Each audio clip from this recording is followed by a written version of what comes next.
linisan to, ang result ganito. Ito, ugat ito, hindi ito puno. Kasi akala ng iba puno, kaya paglagay doon sa soil pa ganyan, ito nabaliktad. Ito ang dapat nasa ilalim. So ang bound dito hanggang dito. Pag mainit siya. Pag mainit, kunti lang talagang ipalabas mo. Pag masyado ng ulan, kahit na 25% ang nakausli.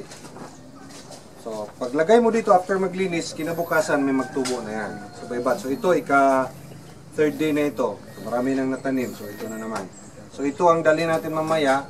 Magtanim tayo doon. Para makita niyo kung paano magtanim. But before that, kung ito kasi, bilihin ninyo na, di ba? Kaya wala pa man kayong bunga. If mamunga na kayo, gusto nyo mag-seedlings, nag-harvest na kayo. So, ganito. So, ito yung seeds. Di ba? So, kung hanap kayo ng maganda dyan, pwede nyo kainin, di ba? Masarap to. Ang lasa nito, parang santol and mangustin. Open yan, hindi mo itanim na ganyan. Di ba? Linisan mo muna. Ang panglinis natin gamit is sawdust. Akala ko, sir, sisip-sipin muna. Di ba? Kung konti lang, Sasakit na yung panga mo. Nangingilo na yung ngipin. Sawdust? Kilos? Hindi ko alam yung sudat. Pero hindi mo makuha yung desired na linis. O, ano yan? Kaya kailangan ng sawdust. Sarap po, sir, lagyan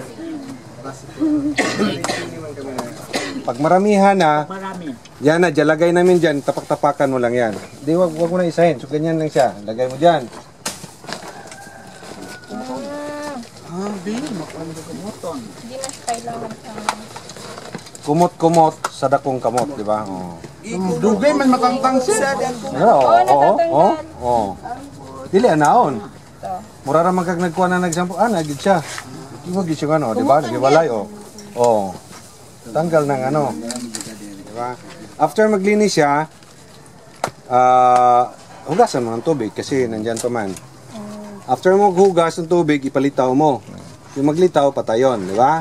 Then after yung mga naiwan, yun ang maganda, i-soak mo ng fungicide. Daitin lang, may daitin tayo.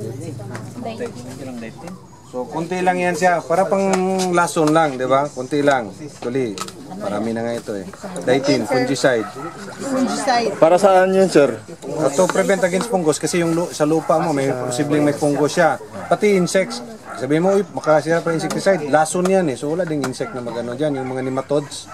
Di ba meron yan sa So, before mo itanim. Pero, huwag kayong huwag may sugat ang kamay ninyo dahil may lason yan, delikado yan, di ba?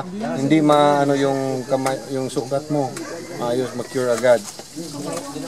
So, after nan, mga 1 to 2 minutes lang, huwag naman sobra dahil maluto yan, init ito Para lang may makatikim lang siya ng lason.